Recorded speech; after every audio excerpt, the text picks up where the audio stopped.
একটা কথাও কি বলবা না আমার সাথে?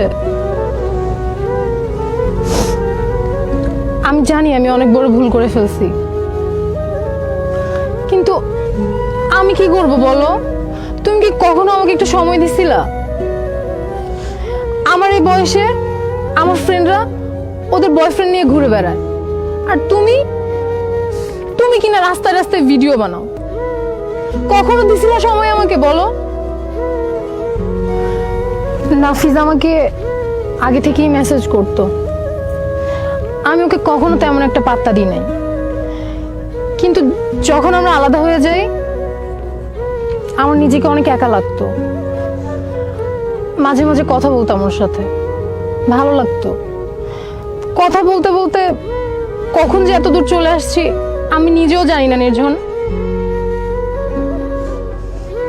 তুমি কি কিছুই বলবো না? কিছু তো বলো নির্জন, আমি ভেতরে ভেতরে মারা যাচ্ছি। কি বলবো আমি? ট্রাস্ট উঠে গেছে রে আমার দুনিয়া থেকে। যখন আমি কয়েকদিন আগে তোমার জন্য মারা যাচ্ছিলাম একা একা, তখন তুমি নাফিজের সাথে। কারে বিশ্বাস করবো আমি? এটা তো আমি আমার ভাই ভাবতাম। কি জন্য বললা? সময়ের কথা বলতেছিলাম। আমি সময় দিতাম না তাই ওর সাথে।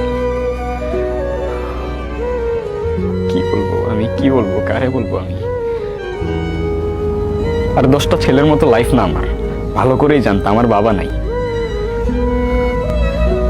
আর আমি তোমার ওই ফ্রেন্ডদের বয়ফ্রেন্ডের মতো বাবার পকেট মানিতে চলি না, নিজে আর্ন করি। এত ইজি না। আমার মতো বয়সে যে ছেলে ইনকাম করে না তারে গিয়ে জিজ্ঞেস করো কিভাবে ফাটে, মাথার মধ্যে কি পরিমাণ পেইন থাকে। আর আমি তোমারে ভালোবাসছিলাম চিপাই চাপাই ঘোরার জন্য না, সারা জীবন একসাথে থাকার জন্য। আর যেটা তুমি রাস্তায় রাস্তায় ভিডিও করা বলো না, আমরা বলি ফিল্ম মেকিং, যেটা আমি করতেছি। আর যেটা করার জন্য বাইরের স্টুডেন্টরা এট ফার্স্ট লাখ লাখ টাকা দিয়ে কোর্স করে। সো যেটা রেসপেক্ট করতে পারো না, প্লিজ ওইটা নিয়ে কথা বলতে এসো না। তুমি কি কোনোদিনও আমাকে মাফ করতে পারবে না? তুমি কোয়েশ্চেনটা তোমাকে করে দেখো, আমার জায়গায় তুমি থাকলে কি করতা? নির্জন, আমি তোমার সব কথা শুনবো। সবকিছু কি আগের মতো করা যায় না? আমাদের রিলেশনটা কি আর জোড়া লাগানো যায় না? তুমি রিলেশন জোড়া লাগানোর কথা বলতেছো? আমার ভাঙার ট্রাস্টটা কেমনে জোড়া লাগাবা তুমি? আমি সরি, আমার এখন এখান থেকে চলে যেতে হবে। আমি তোমাদের সহ্য করতে পারতেছি না।